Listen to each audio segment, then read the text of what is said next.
hasil penilaian kami untuk mengukur kekuatan sinyal yang ada di gedung LED sipil lantai 2. Cakupan sinyal wifi pada gedung laboratorium teknik sipil lantai 2 kemudian dilakukan menggunakan parameter RSSI pada 52 titik pengamatan dengan 3 kali pengulangan di setiap titik, sehingga diperoleh total ada 156 data pembacaan RSSI. Hasil simulasi menunjukkan bahwa nilai rata-rata RSSI keseluruhan adalah min 47,1 dBm dengan nilai sinyal keseluruhan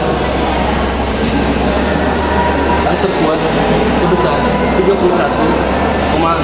dBm dan nilai terlemah yang tercatat pada gedung laboratorium teknik sipil lantai 2 sebesar 70,7 dBm.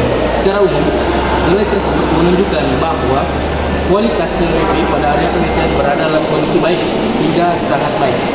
Penempatan 4 akses point di dalam ruang kelas 7, kelas 6, kelas 5, dan kelas 2 terbukti efektif dalam meningkatkan kualitas sinyal di dalam ruang kelas. Area ruang kelas memperoleh nilai RSSI yang lebih kuat karena sinyal tidak perlu menembus dinding kecil. Jadi karena akses point yang tidak terdapat dalam ruang kelas 6, 7, 5, dan 2 itu berada tepat di atas pintu masuk, tepat di atas di dalam ruangan. Jadi area ruang kelas memperoleh nilai RSSI yang lebih kuat karena tidak perlu menembus dinding keluar, sehingga rugi propagasi menjadi lebih kecil. Untuk ruang kelas 2 memiliki rata-rata sinyal paling kuat yaitu sekitar 38,7 dBm, diikuti ruang kelas 7, ruang kelas 6, dan ruang kelas 5 yang juga berada pada kategori sangat baik. Pada area koridor, kualitas sinyal masih tergolong cukup baik, tetapi nilainya lebih rendah dibandingkan dengan ruang kelas. Koridor kiri memperoleh sinyal relatif kuat karena berdekatan dengan akses poin 1, 2, dan 3. Kami bisa lihat untuk akses poinnya ini dapat di atas pintu masuk di dalam ruang kelas.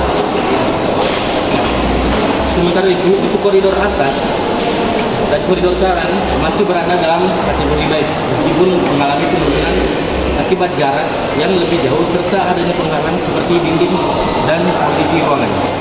Baik, selanjutnya saya akan melanjutkan untuk hasil analisa terkait pengukuran sinyal. Baiklah, di sini pada area dengan kondisi yang paling lemah itu terdapat pada koridor bawah, khususnya ada di titik 51 dan titik 52. Ya, kedua titik tersebut dikategorikan rendah karena berada paling jauh dari akses poin yang terdekat dan menerima sinyal melalui jalur tidak langsung yang menurunkan dan masukkan kategori cukup, sehingga koridor di bawah menjadi area utama yang perlu dievaluasi lebih lanjut.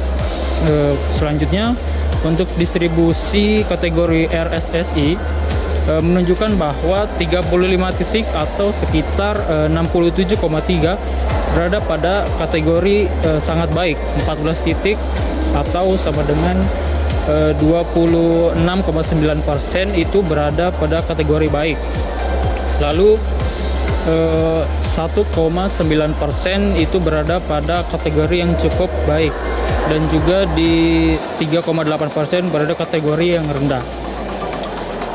Selanjutnya, sehingga keseluruhan rancangan penempatan akses poin sudah cukup efektif dalam meningkatkan cakupan sinyal WiFi.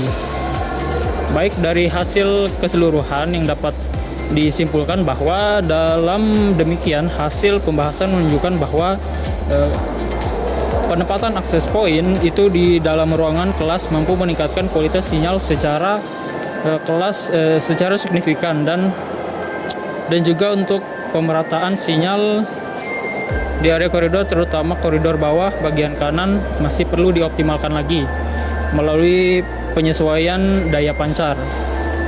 Perubahan posisi akses poin atau penambahan akses poin apabila area tersebut memiliki akses WiFi yang lebih tinggi. Baik, mungkin itu.